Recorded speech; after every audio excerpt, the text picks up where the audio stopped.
Uh-oh, what do we have here?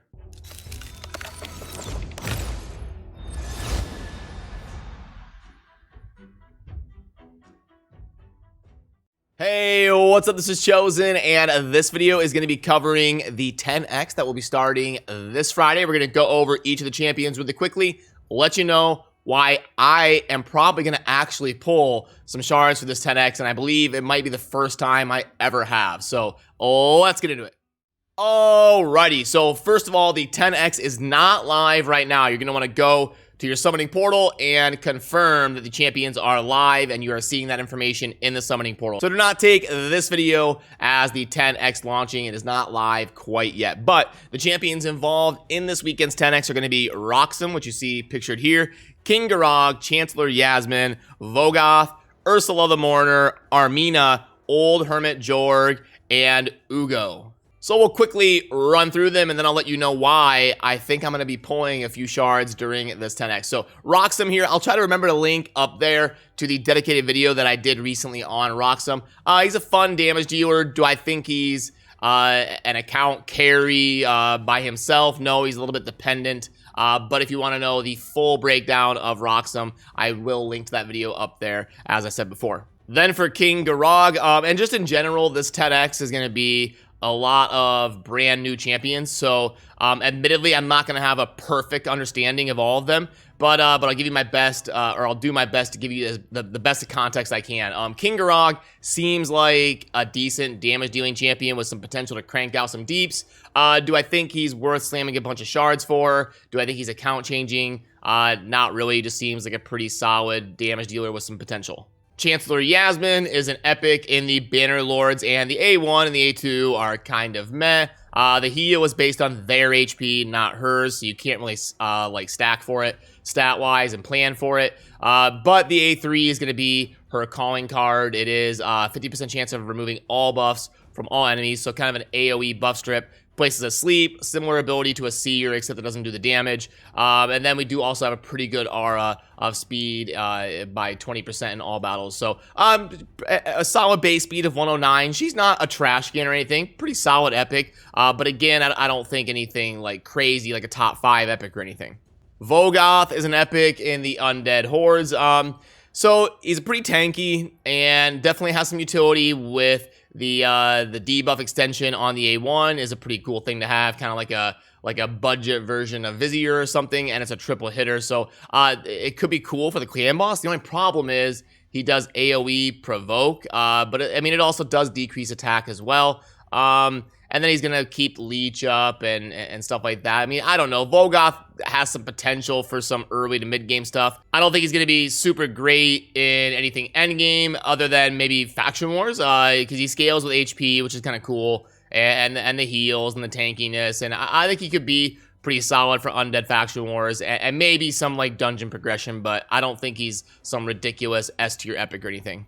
Ursula the Mourner is a void epic in the Banner Lords. Kind of surprised me that they went a darker route for like a Banner Lord. Usually they're more vibrant. This looks like more of a Night Rev or an Undead Hordes or something. So definitely interesting there. But Ursula, I mean, all right. We've got speed in the Doom Tower, which is cool. So you're going to get a similar aura compared to like a Lysandra in terms of the Doom Tower, because Lysandra's 24% in all battles and stuff. But she's got AoE, decreased attack, which will help your toughness, and then she'll also help you do a lot more damage. And she does have a revive on a 5-turn cooldown when booked. And it will also place the big version of increased defense and strengthen. So again, not bad. She's all right. She's pretty solid in terms of being an epic champion.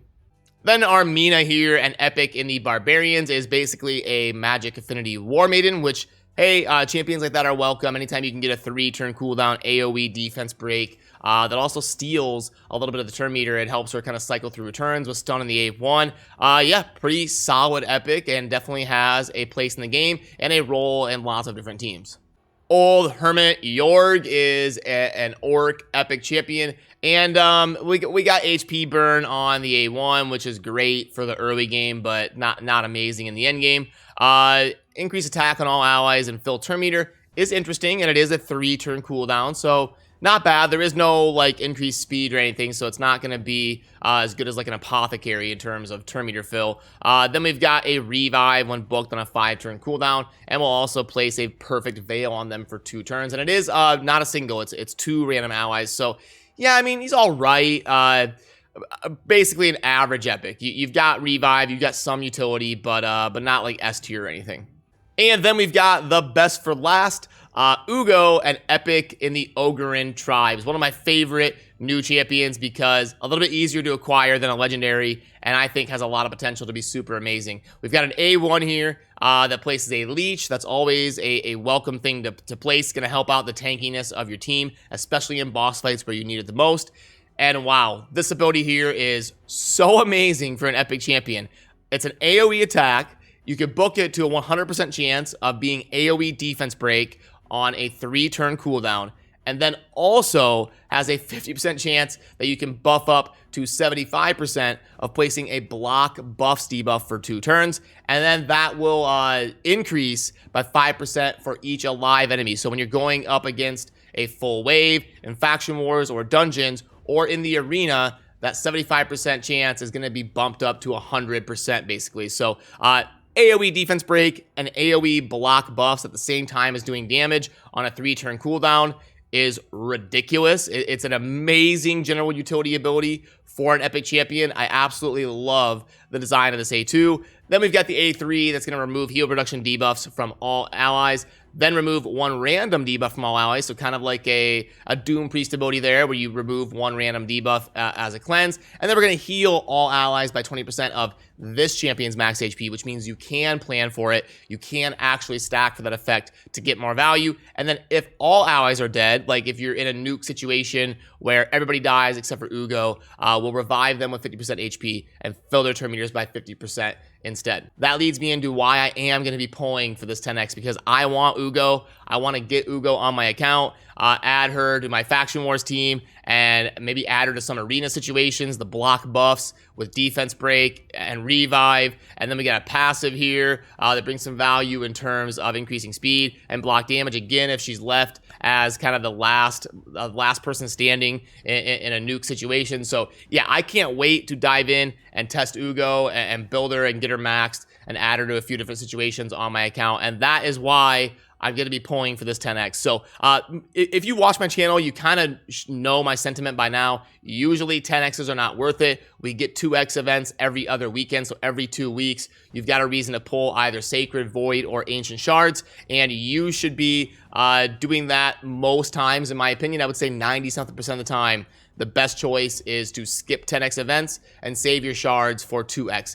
The one exception, well, okay, the 2 exceptions to that is if there is an absolute game changer in a 10x event, like a Sify or a Bad Alcazar or a Krisk, something like that. If there's an absolute game changer on the board, like a top 5, top 10 legendary in the game, then it might be worth it to actually go for it in the 10x.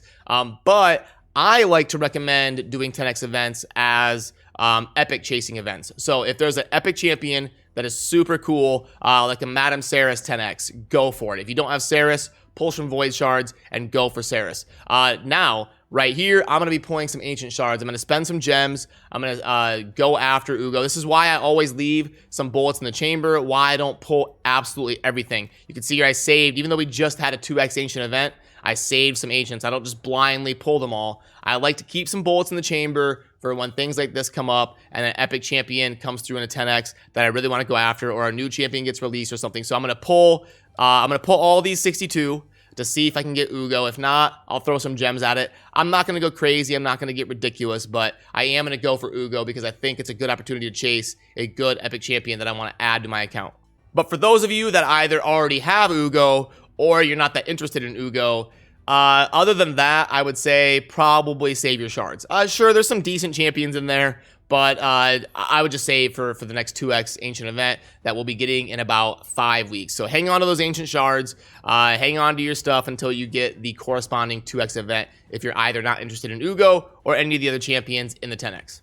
And then just to get you caught up on what's going on in game right now, you've got a spider tournament live for the next couple days. You're going to want to get to at least 950 on here to get the fragments for Iron Barago. And then you've got Classic Arena Takedown. We're at 455 here on the right side. You definitely want to scoop up the fragments in the spider and the Classic Arena Takedown. Then as we dive into the events tab, you will see here that the Summon Rush right here is going to coincide with the launch of the 10X. Don't take my word for it. Don't blindly listen to that. But 99% of the time, the Summon Rush clock is a pseudo countdown to when the 10X event is going to launch, when you will see the champions like Roxum, King Garog, Chancellor Yasmin, Vogoth, Ursula the Mourner, Armina, Old Hermit Yorg, and Ugo go live as the 10X event right here when this clock goes to 0. And then the Dungeon Divers event here for the next 4.5 days or so. You're going to want to make sure and get to at least 1,225 to get these fragments. There is 5 more up for grabs if you can grind hard enough in the spider and the different dungeon things going on to get the fragments down here at 4775. So now let's head on into the shop and see if there's anything worthy coming down the pipeline here. I will plug this in if any of you are new to my channel, but this is not going to be a buy or a recommend from me. 1.38 on the gems here, not going to cut it. I have not plugged in the monthly pack for a couple weeks, so I'm going to do that quickly. We've got 50 and then 8 ancient, 4 void, 2 sacred, 1500 energy, and 1150 gems. And boom, 2.45. I usually just in my videos say, yeah, this is about a 2.4, 2.5, but I wanted to actually plug it in for those of you that may be new to my channel or haven't seen me do that for a while. Then we got the pack string, which is what I was talking about at the intro of this video. So these are replacing the chained offers. They're structuring them a little bit differently. And the tier 5 here is always an amazing offer. The problem is these things ramp up and you have to spend so much money to get to it for it to be worth it, to get that bonus that a lot of times, well, not a lot of times, but the one time I tried to do it, it didn't end up being worth it when I calculated it. So we have to see how bad these are. 850, 5 energy refills. Yeah, see, so this is only worth like $5 or $6 in terms of something I would recommend buying. So right here, you're losing $5 or $6. And then right here, again, it's going to ramp up. It's going to be, like, this one's probably going to be $20. Then this one's probably going to be $30. Then this one's probably going to be like $40 or $50. And then you'll get the payoff here at the end. Let me see what this is worth here. 6 energy refills and 1,000 energy. So yeah, like, to get a bonus, because you're going to have to spend $3 anyway. And this is worth about $7. So to get that $4 of bonus, you're gonna end up down a lot on tiers 1, 2, 3, and 4. So in my opinion, it's kind of a debate. So my recommendation would be to just skip it. You'll get better opportunities to get more bang for your buck and spend your money a little bit more efficiently, I think, than getting debated by the bonus couple dollars you'll get here at the end on the bonus offer. And then the 6-star artifact pack here is, obviously, I'm not going to recommend spending $40 on epic lifesteal gear. So let me go ahead and put this away and we will wrap up what you need to know. Okay, so the main gist of the video is that the 10X is not live yet. When you click on this little eye, the summoning portal down here in this big, like, blank space, you'll see they usually have the portraits of the 10X champions. And just to let you know again, it is Roxum, King Garog, Chancellor Yasmin, Vogoth, Ursula the Mourner, Armina, Old Hermit Yorg, and Ugo. And then I will personally probably be pulling some ancient shards to go for Ugo and take advantage of the 10X as an epic chase event for me, because that's an epic champion that I really want on my account. But let me know if you agree or disagree and how you're going to be treating this 10X event. I always enjoy reading your guys' perspectives down in the comment section. And if you are watching this video right when it came out, you know the drill. I will link down below in a pinned comment, nice and easy to find. If you want to come hang out on Twitch for a few hours, I will be there interacting with people and playing some Raid and just kind of talking about everything Raid related. So that's going to do it for this one. As always, thank you for watching. Have a good rest of your day. Peace.